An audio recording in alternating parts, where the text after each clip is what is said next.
നിലമ്പൂർ നമ്മൾ മനസ്സിലാക്കേണ്ട ഒരു കാര്യമുണ്ട്. എല്ലാ സമുദായങ്ങളും ഒരുപോലെയുള്ള, കേരളത്തിലെ പ്രബല സമുദായങ്ങളൊക്കെ ഒരുപോലെയുള്ള ഒരു നിയോജക മണ്ഡലമാണ് നിലമ്പൂർ മണ്ഡലം.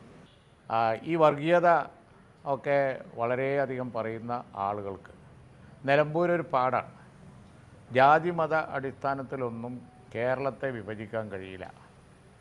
UDF ആ നിലയിൽ കണക്കാക്കി ജാതിയും മതമൊക്കെ പറഞ്ഞാൽ ഓരോ ജനവിഭാഗങ്ങളും മറ്റു ജനവിഭാഗങ്ങൾക്ക് എതിരായിക്കൊള്ളും എന്ന ചിന്തയും പേറി നടക്കുന്ന കുറേ നേതാക്കന്മാർ കേരളത്തിലുണ്ട്.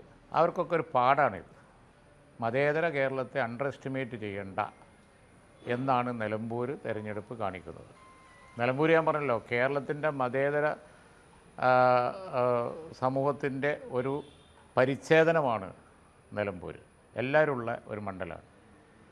അങ്ങനെയുള്ള മണ്ഡലത്തിലാണ് എല്ലാ ദുഷ്പ്രചരണങ്ങളുണ്ടായിട്ടും UDF മേൽക്കൈ നേടിയത്.